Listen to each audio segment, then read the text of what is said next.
தீக்கதர் நேயர்களுக்கு வணக்கம். ஆபரேஷன் சிந்தூர் குறித்து பதிவிட்டதற்காக கைது செய்யப்பட்ட பேராசிரியர் அலிகான் மஹ்மூதாபாத்துக்கு உச்சநீதிமன்றம் இன்னைக்கு ஜாமீன் வழங்கியிருக்காங்க.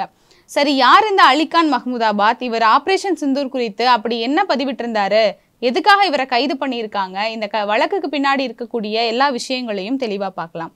ஹரியானா மாநிலத்தில் இருக்கக்கூடிய அசோகா பல்கலைக்கழகத்துல அரசியல் அறிவியல் மற்றும் வரலாற்று துறையில இணை பேராசிரியரா இருக்கக்கூடியவர் தான் இந்த பேராசிரியர் அலிகான். அது மட்டும் இல்லாம அந்த துறையின் தலைவராகவும் இவர் இருக்காரு. இவர் தன்னுடைய துறைக்காக நிறைய பயணங்கள் பண்ணியிருக்காரு. நிறைய நாடுகளுக்கு போய் அந்த நாடுகளினுடைய அரசியல் வரலாறு எப்படி இருக்கு அப்படிங்கிறது குறித்து நிறைய ஆய்வுகளையும் மேற்கொண்டிருக்காரு. குறிப்பா சொல்லணும்னா இவர் பிரிட்டன்ல இருக்கக்கூடிய கேம்பிரிட்ஜ் பல்கலைக்கழகத்துல தான் தன்னுடைய முனைவர் பட்டத்தையும் முடிச்சிருக்காரு. ஆபரேஷன் சிந்தூர் நடந்ததற்கு பிறகு அது குறித்து தன்னுடைய முகநூல் பக்கத்துல இவர் பதிவு ஒன்றும் போட்டிருந்தாரு. என்ன அப்படின்னா, கர்னல் சோஃபியா குரேஷி குறித்து வலதுசாரிகள் பல பேர் அவங்கள பாராட்டுறதை நான் பாக்குறேன். அது எனக்கு ரொம்பவே மகிழ்ச்சியா இருக்கு. ஆனா அதே மாதிரி உண்மையாவே முஸ்லிம்களினுடைய அந்த நிலை இந்தியால வேற மாதிரி தான் இருக்கு. புல்டோசர் அரசியலால தங்களுடைய வீடுகளே இழந்த நிறைய இஸ்லாமியர்கள் இருக்காங்க. கும்பல் படுகொலைக்கு ஆளானவர்கள் இருக்காங்க. பாஜகவினுடைய மத அரசியலால பாதிக்கப்படக்கூடிய நிறைய இஸ்லாமியர்கள் இருக்காங்க. அவங்க எல்லாருக்காகவும் இவர்கள் குரல் கொடுக்கணும் அப்படின்னு குறிப்பிட்டிருந்திருக்காரு. இன்னொரு விஷயம் என்ன சொல்லியிருக்காரு அப்படின்னா, நம்ம நாட்டினுடைய வேற்றுமையே ஒற்றுமை அப்படிங்கிறத காமிக்கிற மாதிரி நம்மளுடைய இந்திய ராணுவம் கொடுத்த அந்த பத்திரிகையாளர் சந்திப்புல இருந்த 3 பேருமே 3 மதத்தை சேர்ந்தவங்க. இந்த ஒற்றுமையும் நான் பாராட்டுறேன். இது நம்ம நாட்டுல நீடித்து இருக்கணும் அப்படின்னு சொல்லி கடைசியா ஜெய்ஹிந்த் அப்படின்னு சொல்லி தன்னோட பதிவை முடிச்சிருக்காரு. இந்த பதிவு குறித்து ஹரியானால இருக்கக்கூடிய பாஜக நிர்வாகி ஒருத்தர் கொடுத்த வழக்கின் கீழே தான் 4 பிரிவுகளின் கீழே இவர் மேல வழக்கு போட்டு இவரை கைதும் பண்ணியிருக்காங்க. இந்த விஷயத்துல நம்ம பார்க்க வேண்டிய இன்னொரு முக்கியமான விஷயம் என்ன அப்படின்னா, ஹரியானா மகளிர் ஆணையம் தாமாகவே முன்வந்து 48 மணி நேரத்துக்குள்ள இவர் ஆஜராகணும், இவர்கிட்ட விளக்கம் கேட்டு நோட்டீஸும் கொடுத்திருக்காங்க.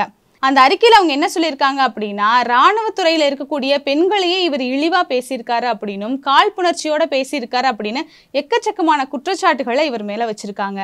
சரி, ஒரு பாஜக நிர்வாகி வழக்கு போட்டிருக்கிறதும் மகளிர் ஆணையம் தாமாகவே முன்வந்து இவர்கிட்ட விளக்கம் கேட்டிருக்கிறதும் ஒரே நேரத்துல நடந்திருக்கே அப்படின்னு பார்த்தா, அந்த ஹரியானா மகளிர் ஆணையத்தினுடைய தலைவரா இருக்கக்கூடிய ரேணு பாட்டியா அப்படிங்கிறவங்களுடைய பின்புலம் இன்னும் நமக்கு அதிர்ச்சி அளிக்கக்கூடிய வகையில இருக்கு.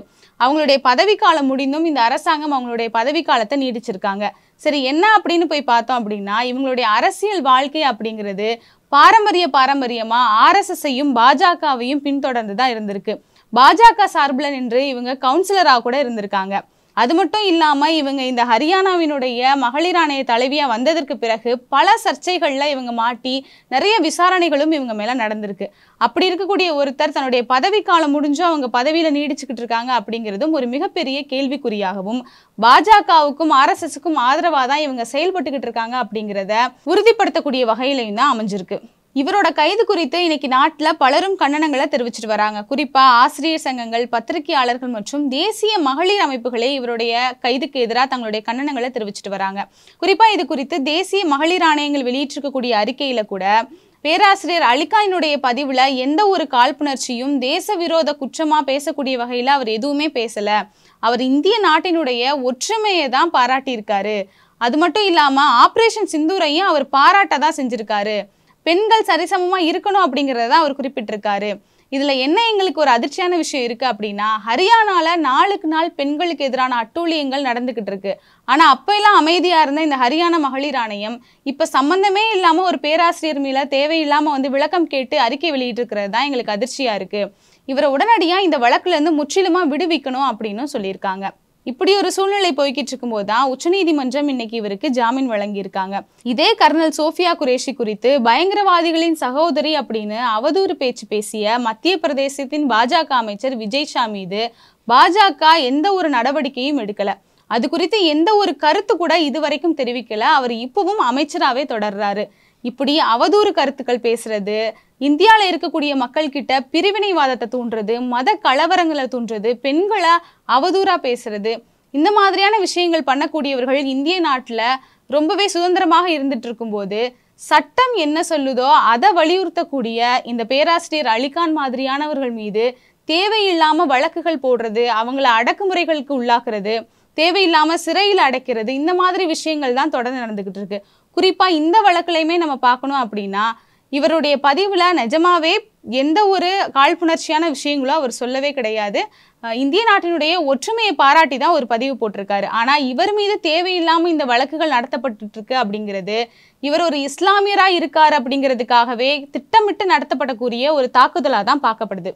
இது எல்லாமே இந்திய நாட்டினுடைய அரசியல் சாசனத்தை ஒன்றுமில்லாம போறதுக்காக செய்யக்கூடிய வேலைகள் தான். இது இப்படியே தொடர்ந்துச்சு அப்படின்னா பிரிவினைவாதத்தை தூண்டுறது, மத வெறுப்புகளை பேசுறது, மனுஸ்மிருதியை கடைபிடிக்கிறவர்கள் இந்த நாட்டுல எந்த ஒரு குற்ற உணர்ச்சியுமே இல்லாம வாழலாம். ஆனா அரசியல் சட்டத்துக்கு ஆதரவா அரசியல் சட்டத்துல என்ன சொல்லுதோ அதே மாதிரி ஒற்றுமையை பேணணும் அப்படின்னு பேசக்கூடியவர்களுக்கு இந்த மாதிரியான வழக்குகளும் அடக்குமுறைகளும் தொடர்ந்து நடந்துகிட்டு தான் இருக்கும். இந்த போக்கு இப்படியே நீடிக்காம இருக்க நீதிமன்றங்கள் தான் விழிப்போட செயல்படணும்.